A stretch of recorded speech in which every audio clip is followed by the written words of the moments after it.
Hello dear friends, ഇതാണ് Michigan വിൻ്ററിൽ, extreme വിൻ്ററിൽ മിഷിഗൻ്റെ ഒരു അവസ്ഥയാണിത്. അപ്പം നമ്മുടെ പുതിയൊരു വീഡിയോ ഈ തണുപ്പ് കാലത്തെക്കുറിച്ചായിരിക്കും. പ്രത്യേകിച്ച് മിഷിഗൻ, അമേരിക്ക, കാനഡ എന്നുള്ള സ്ഥലങ്ങളിലുള്ള എക്സ്ട്രീം തണുപ്പ് കാലം. അതായത് അത് ആസ്വദിക്കാൻ പറ്റുമോ അതോ അത് ബുദ്ധിമുട്ടാവുമോ? രണ്ടുമുണ്ട്, എല്ലാത്തിനും നല്ല വശവും ചീത്ത വശമുണ്ട്. അപ്പം welcome to explore extremes guys. അപ്പോൾ എന്തുകൊണ്ടാണ് ചില സ്ഥലങ്ങളിൽ മഞ്ഞ് വീഴ്ച ഉണ്ടാകുന്നതും, അതായത് കഠോരമായ വിൻ്റർ ഉണ്ടാകുന്നതും, എന്തുകൊണ്ടാണ് ചില സ്ഥലങ്ങളിൽ, ഉദാഹരണത്തിന് നമ്മുടെ നാട്ടിലൊക്കെ, നമ്മുടെ ഇന്ത്യയിലൊക്കെ ഒരിക്കലും മഞ്ഞ് വീഴാറില്ല? അപ്പൊ എന്തുകൊണ്ടായിരിക്കും ഇത്? പലർക്കും അറിയാം, എന്നാൽ പലർക്കും അറിഞ്ഞുകൂടാ. അതായത് ഒരുപാട് പേർക്ക് ഇതിന്റെ കാരണം അറിയാം, എന്നാൽ കുറച്ച് പേർക്കെങ്കിലും അല്ല ഒരുപാട് പേർക്ക് ഇതിന്റെ കാരണം അറിഞ്ഞുകൂടാ. It's absolutely normal. എനിക്ക് ഈ അടുത്ത കാലത്ത് ഇതൊക്കെ മനസ്സിലായത്, നമ്മൾ സെർച്ച് ചെയ്താലേ മനസ്സിലാവുള്ളൂ. അപ്പൊ അതിന്റെ ഒരു ബേസിക് കാര്യങ്ങളിൽ നിന്ന് നമുക്ക് തുടങ്ങാം. ഉദാഹരണത്തിന് ആദ്യമേ നമുക്ക് വേണ്ടത് ഒരു ഗ്ലോബാണ്. ഭൂമിക്ക് നിങ്ങൾക്ക് എല്ലാവർക്കും അറിയാവുന്നതുപോലെ നോർത്ത് പോളും സൗത്ത് പോളും, അതുപോലെ തന്നെ ഭൂമിക്ക് ഒരു 23.5 ഡിഗ്രി ടിൽറ്റ് ഉണ്ട്. ഇത് കണ്ടില്ലേ ഈ ടിൽറ്റ്? അത് ഞാൻ ഇങ്ങനെ പിടിച്ച് കാണിക്കാം.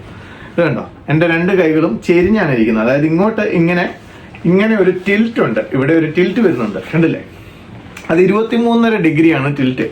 അതില് നമ്മുടെ ഇക്വേറ്റർ എന്ന് പറഞ്ഞ ഈ ഭൂമിയുടെ നടുക്കൂടെ ഉള്ള ഇവിടെയാണ് ഇന്ത്യ സ്ഥിതി ചെയ്യുന്നത്. എവിടെ ഇവിടെ ഇതാണല്ലോ ഇന്ത്യ, ഇതാണല്ലോ നമ്മുടെ കേരളം. അതായത് ഇതിന് ഇക്വേറ്ററിനോടടുത്ത്. എന്നാൽ മിഷിഗൻ സ്ഥിതി ചെയ്യുന്നതോ, ഞാനിപ്പോ താമസിക്കുന്ന സ്ഥലമായ മിഷിഗൻ സ്ഥിതി ചെയ്യുന്നത് ഇവിടെ. ഭൂമിനെ നമ്മൾ ഇങ്ങനെ 5 ആയിട്ട് തിരിക്കാൻ പോവുകയാണ്, 5 പാർട്സ് ആയിട്ട്. ഓക്കെ, 3 സോൺസ് ആയിട്ട് തിരിക്കാം. അതായത് ഒരെണ്ണം ട്രോപ്പിക്കൽ റീജിയൻ, രണ്ടാമത്തെ ടെമ്പറേറ്റ് റീജിയൻ, മൂന്നാമത്തെ പോളാർ റീജിയൻസ്. ഇക്വേറ്ററിനെ നമ്മൾ 0 ഡിഗ്രി ആയിട്ട് എടുക്കുന്നു. ഈ കാണുന്ന കടും നീല വരയില്ലേ, അതിനെ നമ്മൾ 0 ഡിഗ്രിയിലാണെന്ന് എടുത്തു കഴിഞ്ഞാൽ അതിന്റെ 23 ഡിഗ്രി ഏകദേശം ഇവിടെ ആയിട്ട്, +23 ഡിഗ്രി നോർത്തിലോട്ടും -23 ഡിഗ്രി സൗത്തിലോട്ടും എടുത്തു കഴിഞ്ഞാൽ നമുക്കൊരു വേറൊരു ലൈൻ വരയ്ക്കാം. അതാണ് ട്രോപ്പിക് ഓഫ് ക്യാൻസറും ട്രോപ്പിക് ഓഫ് കാപ്രിക്കോണും. ഈ ട്രോപ്പിക് ഓഫ് ക്യാൻസറിന്റെയും ട്രോപ്പിക് ഓഫ് കാപ്രിക്കോണിന്റെയും ഇടയ്ക്കുള്ള ഈ റീജിയന്റെ പേരാണ് ട്രോപ്പിക്കൽ റീജിയൻ. ചുരുക്കം പറഞ്ഞ ആ ട്രോപ്പിക്കൽ റീജിയനിലാണ് നമ്മുടെ ഇന്ത്യയും കേരളവും ഒക്കെ ഇരിക്കുന്നത്. ഈ റീജിയന്റെ പ്രത്യേകത എന്താണെന്ന് വെച്ച് കഴിഞ്ഞാൽ, നമ്മളെയൊക്കെ പണ്ട് സ്കൂളിൽ പഠിപ്പിച്ച പോലെ സമ്മർ, വിന്റർ, ഓട്ടം, അല്ലെ ഫോള്, സ്പ്രിങ്, ഇങ്ങനത്തെ 4 സീസൺ ഉണ്ട്. പക്ഷെ അതില്ല. ട്രോപ്പിക്കൽ റീജിയനിൽ ഒരൊറ്റ സീസണേ ഉള്ളൂ, ഓൾവേസ് സമ്മർ.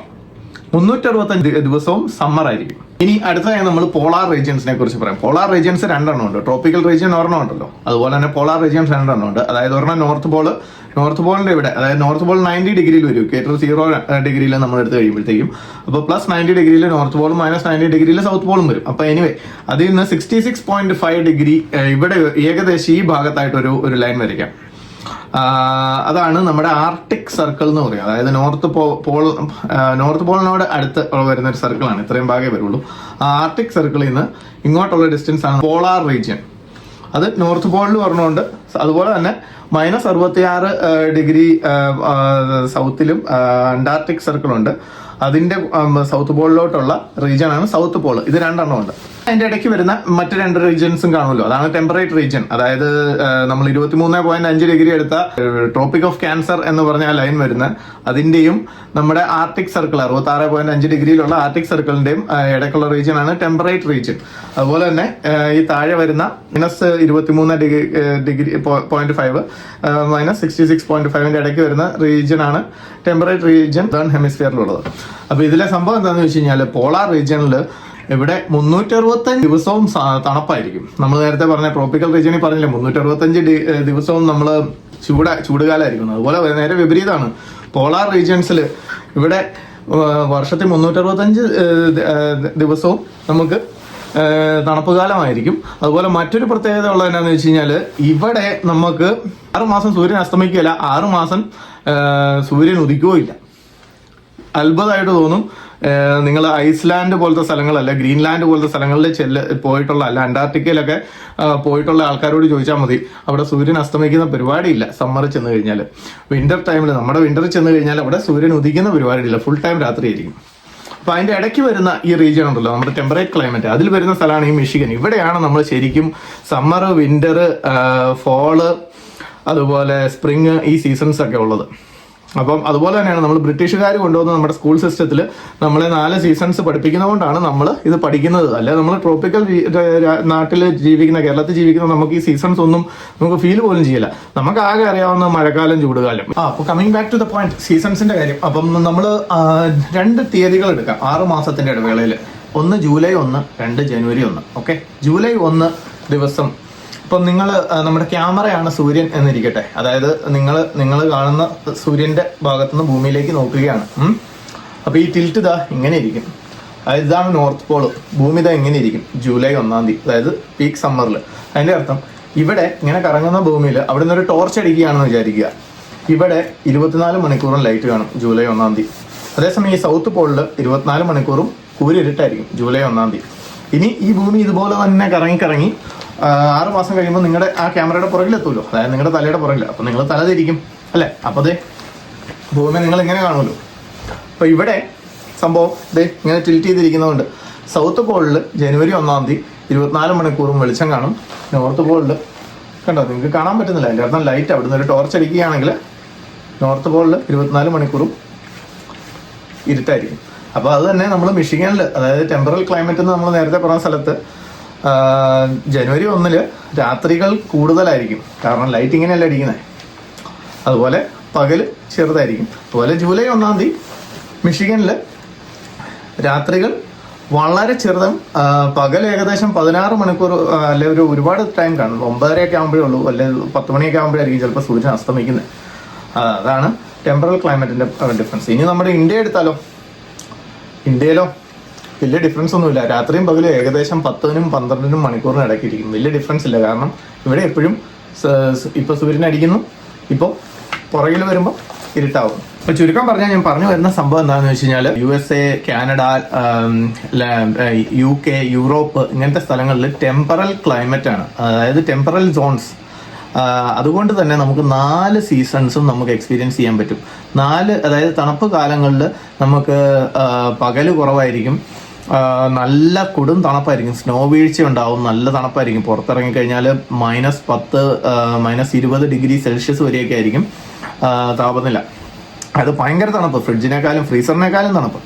അതേസമയം ട്രോപ്പിക്കൽ ഏരിയാസിൽ നമുക്ക് അങ്ങനെ എന്തൊക്കെ ചെയ്താലും നമുക്ക് സമ്മർ ആയിരിക്കും. പിന്നെ തിരിച്ചറിയാൻ പറ്റുന്ന മഴക്കാലം, ചൂടുകാലം എന്നുള്ള ഒരു ചെറിയ വ്യത്യാസമേ കാണുള്ളൂ. പക്ഷേ 100% 365 ദിവസവും ചൂടുകാലമായിരിക്കും നമ്മുടെ ഇന്ത്യയിൽ. അതേസമയം യൂറോപ്പിലൊക്കെ നമുക്ക് ഏകദേശം 4 മാസം വിൻ്റർ, മറ്റൊരു 4 മാസം കടോര സമ്മർ, അതായത് നല്ല ചൂട് കാണും. ഒരു 10-30 ഡിഗ്രി സെൽഷ്യസ് വരെയെങ്കിലും ചൂട് വരും ജൂലൈ ആകുമ്പോൾ. അതുപോലെ പോളാർ റീജിയൻസിൽ അവിടെ നമുക്ക് എന്തൊക്കെ ചെയ്താലും ഏത് സമയത്ത് ചെന്നാലും നല്ല തണുപ്പായിരിക്കും.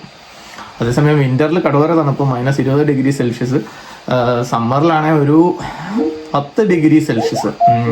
രാവിലെ വന്ന് മെയിൽ ചെക്ക് ചെയ്ത് മെയിൽ ബോക്സിൽ നിന്ന് മെയിൽ ഇങ്ങനെ വരും. എല്ലാ വീടിൻ്റെ മുമ്പിൽ ഇതുപോലെ ഒരു മെയിൽ ബോക്സ് ഉണ്ടാവും. അവിടെ നിന്ന് നമുക്ക് തുടങ്ങാം. ഇതാണ് വീടിൻ്റെ അവസ്ഥ. വീട്ടിലെ ഡ്രൈവേ ആണ് ഈ കാണുന്നത്. ഇന്ന് ഇത് മുഴുവൻ ക്ലീൻ ചെയ്യണം. മഞ്ഞുകാലത്തിന് എല്ലാ കാലവും പോലെ, എല്ലാ സമയവും പോലെ നല്ലതും ചീത്തയുമുണ്ട്. അതിൽ ആദ്യമേ നമുക്ക് ചീത്തയിൽ നിന്ന് തുടങ്ങാം. അപ്പം നമുക്ക് ചീത്ത കാര്യങ്ങൾ കേട്ട് കഴിഞ്ഞിട്ട് സന്തോഷമുള്ള കാര്യങ്ങൾ കേൾക്കുമ്പോൾ കുളിർമ കിട്ടുമല്ലോ. അപ്പോൾ ചീത്തക്കാര്യം എന്ന് പറഞ്ഞു കഴിഞ്ഞാൽ ആദ്യമേ എനിക്ക് തോന്നുന്നത് ഈ തണുപ്പ് കാലത്തിൻ്റെ ആദ്യത്തെ പ്രശ്നം നമ്മുടെ ഈ വായുവിലുള്ള ജലാംശമല്ല, ഹ്യൂമിഡിറ്റി ഉണ്ടല്ലോ, ആ ജലമാണ് ഈ നിലത്ത് കിടക്കുന്നത്. അതിൻ്റെ അർത്ഥം വായു ഭയങ്കര ഡ്രൈ ആണ്. നമുക്ക് ശ്വാസകോശ പ്രശ്നങ്ങളുള്ള ആൾക്കാരൊക്കെ ആണെങ്കിൽ പ്രത്യേകിച്ച് അവർക്ക് ബ്രീത്തിങ് ട്രബിൾ, ആസ്മ പ്രശ്നങ്ങൾ ഭയങ്കരമായിട്ട് വരും. ഭാഗ്യത്തിന് എനിക്കിതുവരെ വലിയ പ്രശ്നമില്ല. എന്നാലും ഒരുപാട് പേര് തണുപ്പ് കാലത്ത് ഈ ശ്വാസകോശ പ്രശ്നങ്ങളായിട്ട് അലയുന്നവരുണ്ട്, ഹ്യൂമിഡിറ്റി കുറവുള്ളതുകൊണ്ട്. അതാണ് ആദ്യത്തെ പ്രശ്നം.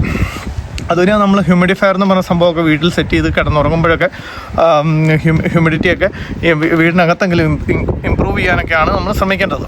പിന്നെ മറ്റൊരു പ്രശ്നം എന്ന് പറഞ്ഞു കഴിഞ്ഞാൽ ഇപ്പം നമ്മൾ ഈ സ്നോ ക്ലീൻ ചെയ്യുന്ന അത് വലിയൊരു പ്രശ്നമാണ്. നമ്മുടെ ഈ ഡ്രൈവേ ഇതുപോലെ സ്നോയിൽ കിടക്കുമ്പോഴത്തേക്ക് നമ്മൾ രാവിലെ ആയിട്ട് ഇതെല്ലാം നമ്മൾ കോരിക്കളയണം. സ്നോ കോരിക്കളഞ്ഞ് ഉപ്പിട്ട് കഴിഞ്ഞാൽ മഞ്ഞ് വേഗം ഉരുകിപ്പോകും. അതുകൊണ്ട് നമ്മൾ ഉപ്പിട്ട് അതെല്ലാം സെറ്റാക്കണം. മൂന്നാമത്തേതെന്ന് പറഞ്ഞു കഴിഞ്ഞാൽ നമ്മൾ വണ്ടി ക്ലീൻ ചെയ്യണം. നമുക്ക് ഗരാജുള്ള ആൾക്കാരാണെങ്കിൽ നമുക്ക് വണ്ടികൾ ഇടാം. ഇപ്പം ഞങ്ങളുടെ കേസിൽ 2 വണ്ടി കൂടുതൽ ഗരാജിൽ കയറിയല്ലോ. അപ്പോൾ എങ്ങനെ പോയാലും ഒരു വണ്ടി പുറത്തായിരിക്കും. അപ്പോൾ ഇങ്ങനത്തെ വണ്ടികൾ നമ്മൾ പുറത്ത് ഇത് ക്ലീൻ ചെയ്യണം രാവിലെ ആയിട്ട്. പിന്നെ വണ്ടികൾക്ക് ചിലപ്പോൾ ബാറ്ററി ഡൗൺ ആവും ഈ തണുപ്പത്ത്. എന്നിട്ട് ബാറ്ററി നമ്മൾ ടാപ്പ് ചെയ്ത് ബാറ്ററി ചാർജ് ചെയ്യണം. പിന്നെ പുറത്ത് ഡ്രൈവ് ചെയ്യാൻ ബുദ്ധിമുട്ടുള്ളവരും കൂടെ ആണെങ്കിൽ ഈ മഞ്ഞിൽ ഭയങ്കര സ്കിഡിങ്ങും പ്രശ്നങ്ങളും വന്ന് വണ്ടി ആക്സിഡൻ്റ് ആവാനും എല്ലാം മൊത്തത്തിൽ ലൈഫ് സ്ലോ ആവും മഞ്ഞുകാലത്ത്. പിന്നെ ഫുള്ളി നമ്മൾ ജാക്കറ്റും സംഭവങ്ങളും എല്ലാം ഇടാം. അത് നമുക്ക് പുറത്തിറങ്ങാൻ പറ്റിയില്ല. ഇപ്പം നമ്മുടെ നാട്ടിലാണെങ്കിൽ നമ്മുടെ ഒരു സുഹൃത്തിനോട് ഓക്കെ എടാ മച്ചാനെ നമുക്കൊരു ചായ കുടിക്കാനോ അല്ലെങ്കിൽ ഒരു ബിയർ അടിക്കാനോ പുറത്തോട്ടിറങ്ങിയാലോ എന്ന് ചോദിച്ചു കഴിഞ്ഞാൽ അവൻ പറയും എന്നാ പാടാ പോയേക്കടാ എന്ന് പറഞ്ഞാൽ അവനൊരു നിക്കർ വിട്ടുകൊണ്ട് അല്ലെങ്കിൽ ഒരു മുണ്ട് കൊടുത്തുണ്ടെങ്കിൽ പോരും. എന്നാൽ ഇവിടെ നമ്മൾ തണുപ്പ് കാലത്ത് നമ്മുടെ ഒരു സുഹൃത്തിനോട് ചോദിച്ചെന്ന് വെച്ചോ എടാ മച്ചാനെ നമുക്കൊന്ന് പുറത്തിറങ്ങിയാലോ എന്ന്. അവൻ പറയും എടാ കോപ്പ ഒരു കാപ്പി കുടിക്കാനാണോ നീ പറഞ്ഞ പോലെ പുറത്തിറങ്ങുന്നത്? എനിക്ക് എൻ്റെ വീട്ടിൽ കുടിക്കുന്ന സൗകര്യം. കാരണം എന്താ വെച്ചാൽ ഇനിയിപ്പോൾ ജാക്കറ്റിലായിട്ട് ആരെ കൊണ്ട് പറ്റും? പിന്നെ ഇതിൻ്റെ എല്ലാത്തിൻ്റെയും പുറമെ മാനസികവും ശാരീരികമായിട്ടുള്ള പല പ്രശ്നങ്ങൾ നമുക്ക് ഈ 4 മാസം തണുപ്പ് കാലം കൊണ്ട് വരും. അതായത് മെയിനായിട്ട് നമ്മുടെ നാടിനെയൊക്കെ കമ്പയർ ചെയ്യുവാണെങ്കിൽ ഇവിടുത്തെ ആൻസൈറ്റി, ഡിപ്രഷൻ, അല്ലെങ്കിൽ വൈറ്റമിൻ ഡി ഡെഫിഷ്യൻസി അല്ലെങ്കിൽ കാൽഷ്യം ഡെഫിഷ്യൻസി എന്നുള്ളതിനൊക്കെ ഗുളിക കഴിക്കുന്നവരുടെ ആൾക്കാരുടെ ശതമാനം ഇവിടെ കൂടുതലാണ്.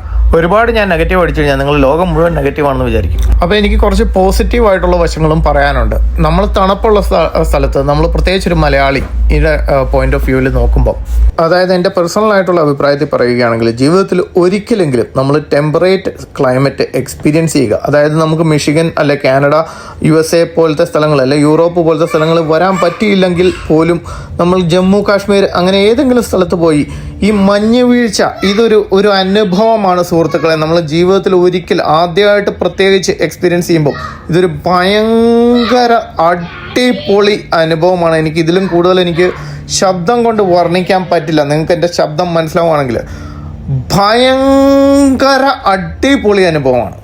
Experience it once in a lifetime. Wow, so amazing, so romantic. This is once in a lifetime, guys. Never seen this before. Never seen this. So cute, guys. ഇതുണ്ടോ വീഴുന്ന കണ്ടോ? Wow, എന്താണ് ഇത്? Thanks to God.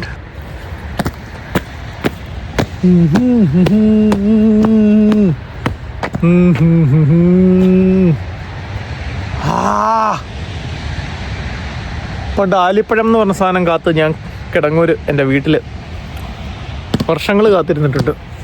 അമ്മ കൊണ്ട് പറഞ്ഞു ആലിപ്പഴം എന്ന് പറഞ്ഞ സാധനം വല്ലപ്പോഴും വീഴുമെന്ന്.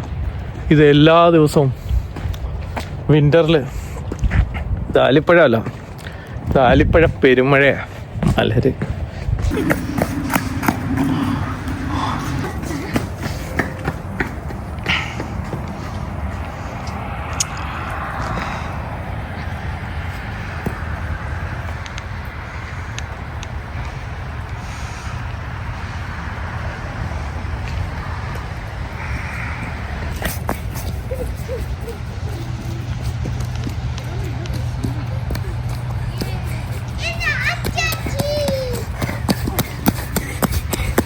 ചുരുക്കത്തിൽ പറഞ്ഞ തണുപ്പ് കാലത്തിൻ്റെ നല്ല ഭാഗത്തെക്കുറിച്ച് ഞാൻ ഒരു വാക്ക് പോലും മിണ്ടുന്നില്ല. നിങ്ങൾ കണ്ട് മനസ്സിലാക്കിയാൽ മതി.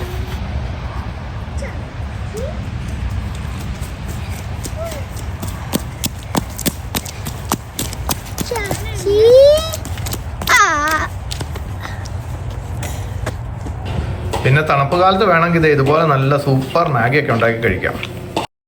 നിങ്ങൾക്ക് ഈ വീഡിയോ ഇഷ്ടപ്പെട്ടു എന്ന് ഞാൻ വിചാരിക്കുന്നു. പലപ്പോഴും നമ്മുടെ വീഡിയോസൊക്കെ കാണാൻ താല്പര്യമുള്ള ആൾക്കാരാണെങ്കിൽ നിങ്ങൾ സബ്സ്ക്രൈബ് ചെയ്തിരിക്കുക. ഫ്രഷായിട്ട് വീണിട്ടുള്ള സ്നോ ഇങ്ങനെ ഫ്രഷായിട്ട് എടുക്കുക, കമത്തുക. ഇത് കണ്ടോ, വീണ അപ്പം തന്നെ അലിക്കും. Cheers. Subscribe to Explore Extremes, guys.